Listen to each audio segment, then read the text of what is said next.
Gout is an inflammatory disease in which monosodium urate crystals deposit into a joint, making it red, hot, tender, and swollen within hours. When this happens, it's called a gouty attack. The underlying cause of gout is hyperuricemia, too much uric acid in the blood, which results in the formation of sharp, needle-like crystals in areas with slow blood flow, like the joints and the kidney tubules. Over time, repeated gouty attacks can cause destruction of the joint tissue, which results in arthritis. To understand where the uric acid comes from, let's start with purines, which together with pyrimidines are nature's most common nitrogen-containing heterocycles. A heterocycle is a molecular ring with different types of atoms. Purines, as well as pyrimidines, are key components of nucleic acids, like DNA and RNA. And when cells, along with the nucleic acid in those cells, are broken down throughout the body, those purines are converted into uric acid, a molecule that can then be filtered out of the blood and excreted in the urine. Uric acid has limited solubility in body fluids, though. Hyperuricemia happens when levels of uric acid exceed the rate of its solubility, which is about 6.8 milligrams per deciliter.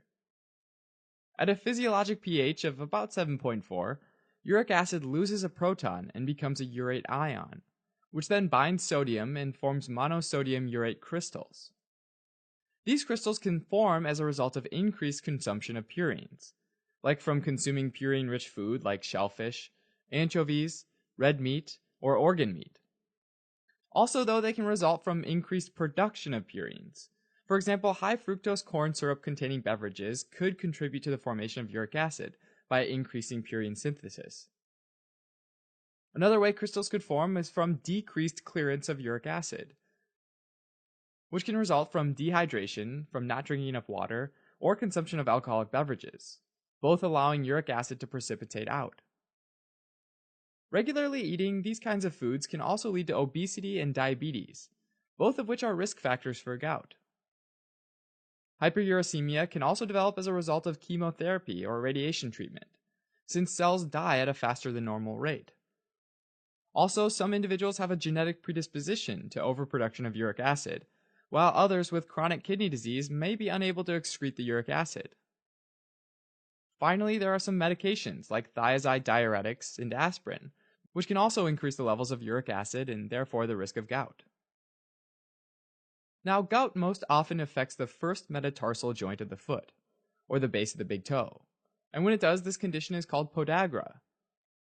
Classically, in podagra, a person will wake up from sleep feeling like their big toe is on fire. Even the weight of the sheets can be painful.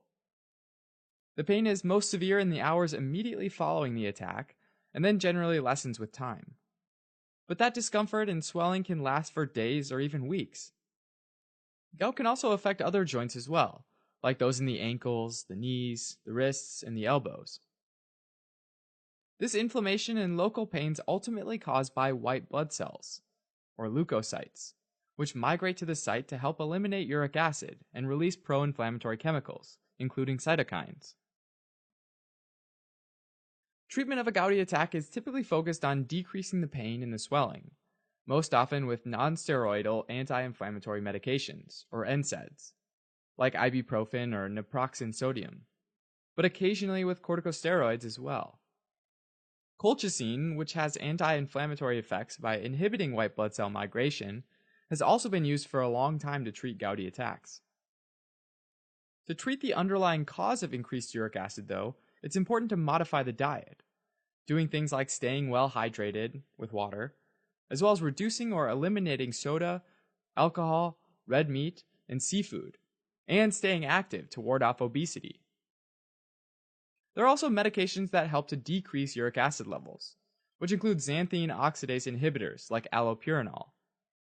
Xanthine oxidase is an enzyme involved in the breakdown of purines to uric acid, so inhibiting this enzyme results in less uric acid production. Uricosuric medications, like probenecid, increase excretion of uric acid by the kidneys.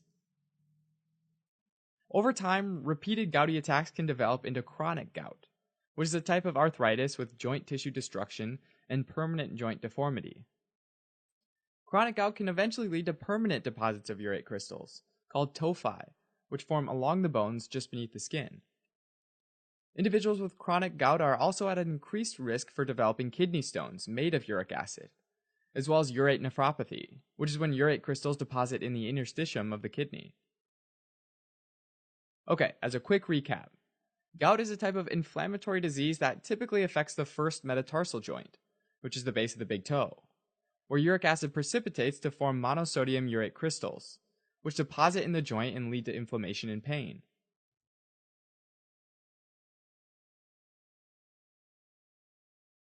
Thanks for watching. You can help support us by donating on Patreon or subscribing to our channel or telling your friends about us on social media.